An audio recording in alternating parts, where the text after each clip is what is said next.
Hello student, good morning. Today I am going to solve some problems of your exercise 16. Question number 16 क्या कह रहा है? Given below a cumulative frequency table. This is the cumulative frequency table. This is the class interval. Class interval कैसे दिया है? Below 10, below 20, below 30, below 40, below 50. ठीक है ना? और कह रहा है extract frequency table from the above. इससे आपको फ्रीक्वेंसी टेबल बनाना है. ठीक है, तो इसके लिए देखिए आप कैसे बनाएंगे. सबसे पहले आंसर में देखिए फ्रीक्वेंसी टेबल बनाने के लिए आपको क्या चाहिए. एक तो ये क्लास इंटरवल चाहिए. ठीक है, तो क्लास इंटरवल में देखिए ये जी क्लास इंटरवल है, CI लिखते हैं. ठीक है ना. क्लास इंटरवल कैसे? बिलो 10 मतलब क्या है? 10 के नीचे 0 तक जाएगा, माइनस तो होगा नहीं. तो 0 से 10, बिलो 20, 10 20, 20 30, 30 40, 40 50, 50 60, बिलो 60 तक है. ठीक है. अब ये क्यूमुलेटिव फ्रीक्वेंसी दी हुई है. हमने आपको क्या बताया था क्यूमुलेटिव फ्रीक्वेंसी के विषय, कि जो फ्रीक्वेंसी टेबल दिया रहता है उसमें पहली फ्रीक्वेंसी दूसरे से, दूसरी वाली तीसरे से, तीसरी वाली चौथे से, इस तरह का से ऐड करते जाना है. इसका मतलब ये जो आ रहा है इसमें जो है ये क्या होगा, ये देखिए इसको हम सपोज कर लें फ्रीक्वेंसी टेबल है और इसको हम सपोज लें क्यूमुलेटिव फ्रीक्वेंसी CF है. ठीक है, तो अगर फ्रीक्वेंसी टेबल को हम ध्यान दें तो ये तो क्या कहते हैं CF है. फ्रीक्वेंसी टेबल यहाँ लिख दीजिए 17, 22, 29, 37, 50 और 60. अब फर्स्ट फ्रीक्वेंसी क्या होगी? 0 से 10 के बीच की फ्रीक्वेंसी क्या होगी? जो पहला CF होगा वही होगी 17. अब दूसरी फ्रीक्वेंसी क्या होगी 10 से 20 के बीच में? तो इसके बाद जो रहा होगा 10 से 20 पे वही यहाँ ऐड किया गया होगा तो 22 आया होगा. अगर हम 22 में से 17 माइनस कर दें तो क्या आ जाएगा? जो यहाँ फ्रीक्वेंसी रही होगी. ठीक है, तो 22 माइनस 17 कितना हो जाएगा? 5. ठीक. इसी तरह यहाँ देखिए इसको, इसमें जो क्या कहते हैं यहाँ 22 आया. अब यहाँ पे जो फ्रीक्वेंसी रही होगी वही यहाँ ऐड की गई होगी तो 29 आया होगा. तो आप क्या करेंगे? 29 माइनस 22 7. फिर देखिए जब 29 के बाद 37 आ रहा है, इसका मतलब यहाँ जो फ्रीक्वेंसी रही होगी वही ऐड की गई होगी यहाँ पे जो आया है. तो 37 माइनस 29 कितना हो जाएगा? 8 हो जाएगा है. अब फिर देखिए 50, इसी तरह 50 माइनस 37 कितना हो जाएगा? 13 हो जाएगा. और फिर 60 माइनस 15 कितना हो जाएगा? 10. ठीक है. अब इसको अगर हम ऐड करें तो कितना आना चाहिए? फाइनली टोटल 60 आना चाहिए. देखिए 17, 5, 22, 22 और 7, 29, 29 और 8, 37, 37 और 13, 37 और 3, 40, 50 और 10, 60. ये है फ्रीक्वेंसी और ये है क्यूमुलेटिव फ्रीक्वेंसी. अगर क्यूमुलेटिव फ्रीक्वेंसी दी है तो उससे आप फ्रीक्वेंसी निकाल सकते हैं और फ्रीक्वेंसी दी हुई है तो उससे क्यूमुलेटिव फ्रीक्वेंसी निकाल सकते हैं. क्यूमुलेटिव फ्रीक्वेंसी के लिए हमने आपको पिछले क्वेश्चन एक्सरसाइज क्वेश्चन में बताया है कि इसको ऐड करेंगे, फिर जो एडिशन आएगा उसको इसमें ऐड करेंगे, नेक्स्ट एडिशन में इसको ऐड करेंगे, फिर नेक्स्ट में ये, फिर नेक्स्ट में ये. तो ये टोटल आएगा. यहाँ जो टोटल आएगा वो 60 आएगा और वही यहाँ पर फाइनल फ्रीक्वेंसी क्यूमुलेटिव फ्रीक्वेंसी जो होगा वो आएगा. समझ में आया ना. ये इस तरीके से अगर हमें फ्रीक्वेंसी दी है तो हम उससे क्यूमुलेटिव फ्रीक्वेंसी निकाल सकते हैं और अगर क्यूमुलेटिव फ्रीक्वेंसी दी हुई है तो उससे हम फ्रीक्वेंसी निकाल सकते हैं. ठीक है. नेक्स्ट क्वेश्चन देखिए. नेक्स्ट क्वेश्चन है कि make a frequency table from the following data. ये दिया हुआ है और इससे आपको क्या कहते हैं फ्रीक्वेंसी टेबल बनाना है. तो ये भी क्या है ये भी जो है CF दिया हुआ है। तो अब इसमें कह रहा है कि more than 60, more than 50, more than 40, more than, इस तरीके से मोर देन 0 तक गया है। जब फ्रीक्वेंसी टेबल बनाने लगेंगे तो हमको सबसे पहले चाहिए क्लास इंटरवल। आंसर में देखिएगा क्लास इंटरवल, ठीक। पहले क्लास इंटरवल निकाल लें, फिर CF निकाल दें, F निकालेंगे और उसका CF ये हमें दिया हुआ है, ठीक है। अब ध्यान से देखिए, तो हमको चलना कहाँ से चाहिए? मोर देन 0 से शुरू करें, क्योंकि मोर देन 60 से शुरू करेंगे तो कहाँ चले जाएंगे? 60 to 70, 70 to 80, और जबकि जा रहे हैं हम 0 की तरफ, ठीक है ना। तो मोर देन 0 की तरफ से शुरू करते हैं, ये हो जाएगा 0 to 10, 10 to 20, मोर देन 10 हो गया, 20 to 30, मोर देन 30 हो गया, ठीक है ना। और मोर देन 20 हो गया, 30 to 40, ये क्या हो गया? मोर देन 30 हो गया, 40 to 50, ये मोर देन 40 हो गया, 50 to 60, ये मोर देन 50 हो गया, और 60 to 70, ये मोर देन 60 हो गया, ठीक है ना। 1 2 3 4 5 6 7, 1 2 3 4 5 6 7, ठीक है। अब 0 से 10, 0 से 10 में यहाँ क्या रहा होगा? फर्स्ट फ्रीक्वेंसी क्या रही होगी?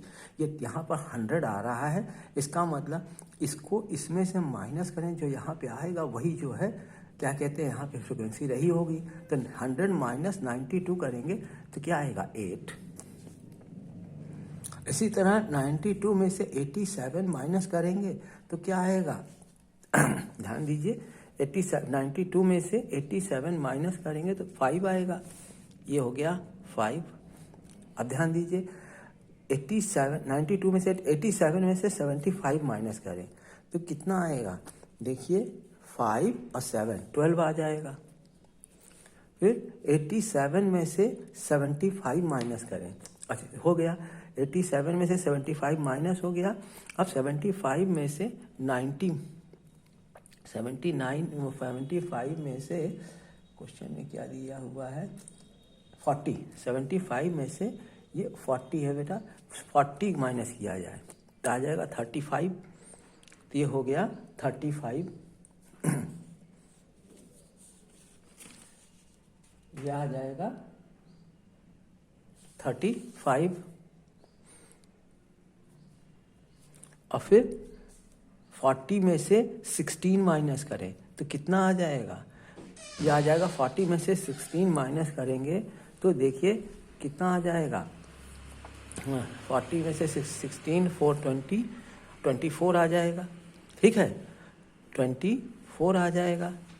और फिर 20 में से सॉरी बस आ गया 40 में से 16 में से 0 माइनस करें तो 16 आ जाएगा, ठीक है।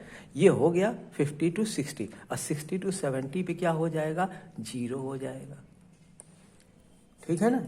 अब ध्यान दीजिए, अब यहाँ पे CF देखिए, जो ये CF दिया है, अब कैसे बनेगा? ये CF क्या हो जाएगा? ये 8 है, ये 13 है। देखिए यहाँ जो टोटल आएगा वही जो है यहाँ पर लास्ट फ्रीक्वेंसी होगी, देख लीजिए, 8 5 13 13 12 25 25 और 35 कितना हो जाएगा? 25 5 30 30 60 60 और 24 84 84 और 16 100, ठीक है। 100 प्लस 0 100 ही रहेगा, तो यहीं तक आएगा टेबल, ठीक है ना। 60 to 70 वाला टेबल नहीं लिया जाएगा। तो ये आ गया फ्रीक्वेंसी CF और ये हो गया फ्रीक्वेंसी टेबल। समझ में आ रहा है? इस तरीके से इसको हम बनाते हैं। इसका सबसे अच्छा यूज़ इस क्वेश्चन में है, क्वेश्चन नंबर 20 एक्सरसाइज का है, उस पर ध्यान दीजिएगा। तो यहाँ पर डिफरेंट चीज़ें निकालने कही गई हैं। क्वेश्चन क्या है कि एक क्वेश्चन कह रहा है कि ये टेबल दिया हुआ है और टेबल में कह रहा है find the value of ABCDEFG, ABCDEF और G, इसकी वैल्यू निकालनी है, ठीक है। तो देखिए वैल्यू कैसे निकलेगी। ये फ्रीक्वेंसी है, ये क्यूमुलेटिव फ्रीक्वेंसी है, ठीक है, और क्या कहते हैं, ये टेबल है। तो यहाँ क्यूमुलेटिव फ्रीक्वेंसी में क्या होगा, ए जो फर्स्ट फ्रीक्वेंसी जो होगी वही यहाँ पे क्यूमुलेटिव फ्रीक्वेंसी होगी। तो ए की वैल्यू क्या हो जाएगी, 15। ठीक, अब इसके बाद बी चाहिए। अब क्या होगा, 15 प्लस बी, ये जो आया है ये इसमें ऐड किया होगा तब ये आया होगा। तो अगर हम देखें तो फिर क्या हो जाएगा, 15 प्लस बी इक्वल टू 35। तो b की वैल्यू कितनी हो जाएगी, अगर ध्यान से देखिए तो b की वैल्यू हो जाएगी 20। 15 उधर जाएगा तो b की वैल्यू आ गई 20। ये देखिए b की वैल्यू आ गई, ठीक है। अब b की वैल्यू 20 हो गई, तब ये आया 35। 15 प्लस 20 35। अब 35 के बाद हमें c निकालना है, ठीक है ना। और c में क्या, c पे क्या रहा होगा, जो 35 आया है उसमें यही 12 ऐड किया गया होगा तभी c आया होगा। तो c is equal to 35 plus 12 equal to 47। c is equal to 35 plus 12 equal to 47 हो जाएगा, ठीक है ना। अब देखिए उसके बाद c के बाद अब d। अब d क्या आया होगा, जो 47 प्लस d इक्वल टू 50 रहा होगा, इसमें इसको ऐड किए होंगे तो क्या हो जाएगा, 47 प्लस d इक्वल टू 50। तो d इज इक्वल टू क्या हो जाएगा, d इज इक्वल टू 3 हो गया। 50 में से 47 माइनस करेंगे 3 आ जाएगा। फिर उसके बाद देखिए फिर कह रहा है d के बाद e आ रहा है, ठीक है।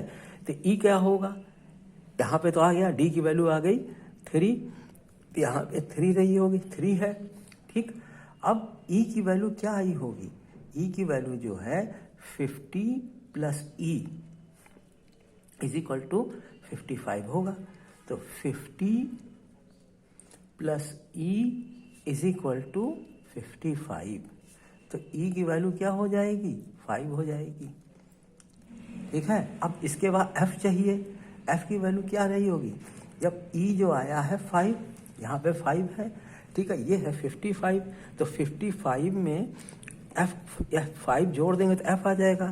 तो f is equal to 55 plus 5 equal to 60। ये 60 जो लास्ट क्यूमुलेटिव फ्रीक्वेंसी है वही इसका ग्रैंड टोटल है। इसका मतलब g इज इक्वल टू 60। समझ में आया ना कि इस तरीके से निकालना फ्रीक्वेंसी का, ये फ्रीक्वेंसी है, ये क्यूमुलेटिव फ्रीक्वेंसी है। आपको मालूम, हमने बताया है कि फ्रीक्वेंसी को कि इसको ऐड करते चलते हैं और वो यहाँ पे लिखते चलते हैं। जैसे 15 आया, फिर इसमें b को ऐड करें तो 35 आया, फिर b में जो है 35 में 12 ऐड किए तो c आया, फिर 37 c में जो भी आया, c में d ऐड किए तो 50 आया, फिर 50 में e ऐड किए तो 55 आया, 55 में 5 ऐड किए तो f आया, ठीक है ना। इस तरीके से जाता है और इसी प्रोसेस को ध्यान में रख कर के अगर आप लगाएंगे तो ये सारी वैल्यूज़ बड़े आसानी से निकल आएंगी, ठीक है ना। अब नेक्स्ट क्या है कि एक क्वेश्चन छोटा सा है कि let m be the mid point of the upper class limit of a class in continuous frequency distribution.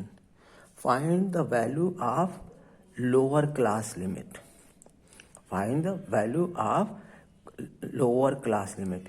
Let m be the midpoint and u be the upper class limit. ठीक है, तो कह रहा है find the of class continuous frequency table. तो find the value of lower frequency, lower class limit की चाहिए।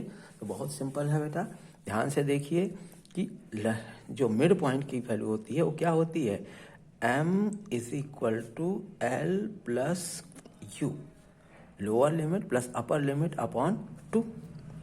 तो इसको आप क्या लिख सकते हैं, 2m is equal to L plus U. हमें लोअर लिमिट चाहिए, ठीक है, l is equal to 2m minus U, ये है लोअर लिमिट। इस तरीके के क्वेश्चंस जो होते हैं उन पर ध्यान दीजिएगा, बहुत छोटे छोटे होते हैं लेकिन थोड़ा सा ट्रिकी होते हैं, इसलिए उन पर थोड़ा सा ध्यान दीजिएगा। एक क्वेश्चन और दिखाता हूँ मैं कि क्वेश्चन क्या है कि let L be the lower class boundary, let, अब क्या कैपिटल है, let L be the lower class boundary, ठीक है ना, L be the lower class boundary of a class in a frequency distribution, of a class in a frequency distribution, frequency distribution,